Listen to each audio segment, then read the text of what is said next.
ಉದ್ಯಮ ಮತ್ತು ಇಡೀ ರೈತರಿಗೆ ಉಪಯೋಗ ಆಗತಕ್ಕಂಥ ಉದ್ಯೋಗ, ಸುಮ್ಮನೆ ಉದ್ಯೋಗ ಅಲ್ಲ. ಸೆಕೆಂಡ್ ಮೋಟರ್ ಬೇರೆ ಅಲ್ಲ. ಇದು ರೈತರಿಗೆ ಆ ಜಮೀನನ್ನು ಉಳಿಸ್ತಕ್ಕಂಥ ಪುಣ್ಯದ ಕೆಲಸವನ್ನು ಮಾಡ್ತಕ್ಕಂಥ ಒಂದು ಕೆಲಸದ ತಗೊಂಡವರು. ಇವರು ಉದ್ಯೋಗ ಕೂಡ ಇನ್ನೂ ಉತ್ತರೋತ್ತರವಾಗಿ ಬೆಳೀಲಿ, ಅದಕ್ಕೆಲ್ಲ ನಾವೆಲ್ಲ ಸಹಕಾರ ಕೊಡೋಣ. ಆ ಮುಖಾಂತರವಾಗಿ ಏನು ಕಂಪ್ನಿ ಹೆಸರು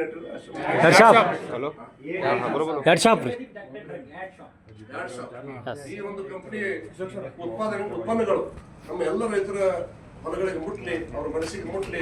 ಆ ಮುಖಾಂತರವಾಗಿ ನಾವು ಇನ್ನೂ ರೈತರು ಕೂಡ ನಮ್ಮ ಭೂಮಿಯನ್ನು ರಕ್ಷಣೆ ಮಾಡಿಕೊಂಡು ಹೆಚ್ಚಿನ ಬೆಳೆಯನ್ನು ತಗೊಂಡು ಕಡಿಮೆ ಖರ್ಚಿನಲ್ಲಿ ಇವತ್ತಿನ ಗೊಬ್ಬರ ರೇಟಿಗೆ ಇದಕ್ಕೆ ಹೋಲಿಕೆ ಮಾಡಿದ್ರೆ ಬಹಳ ವ್ಯತ್ಯಾಸ ಇದೆ. ಅದು ಕಡಿಮೆ ಖರ್ಚಿನಲ್ಲಿ ಹೆಚ್ಚು ಬೆಳೆಗಳನ್ನು ಬೆಳೆಯುವಂಥ ಒಂದು ವಾತಾವರಣವನ್ನು ನಾವೆಲ್ಲ ನಿರ್ಮಾಣ ಮಾಡೋಣ ಅಂತಕ್ಕಂಥ ಮಾತು ಹೇಳಿ. ಯಾಕಂದ್ರೆ ಜನರಾಗಿ ಏನು ಶಕ್ತಿ ಐತೆ ಗೊತ್ತಿರಾಗಿಲ್ಲ. ನಾನು ಹಿಂದೊಮ್ಮೆ ಒಂದು ಪುಸ್ತಕದಾಗ ಓದಿದ್ದೆ. ನಾನು ಒಂದು ಹಳಿ ಜ್ಞಾನ ಭಂಡಾರ ಅಂತ ಒಂದು ಗದಗನಾಗ ಪ್ರಿಂಟ್ ಆದ ಹಳಿ ಪುಸ್ತಕ ಸಿಕ್ಕಿರ್ತದ. ಸರಿ ಮಾಡಿ ರಾಜಸ್ವಾಮಿ ಕೊಟ್ಟಿದ್ದಾರೆ. ನಾನು ಸುಮ್ಮನೆ ಖಾಲಿ ಕೂತಾಗ ಓದಿದ್ದೆ. ಅದಾಗ ಎಲ್ಲಾನು ವಿಷಯ ಇದ್ದು, ಅದ್ರಾಗ ಎಲ್ಲಾನು ವಿಷಯ ಇದ್ದು.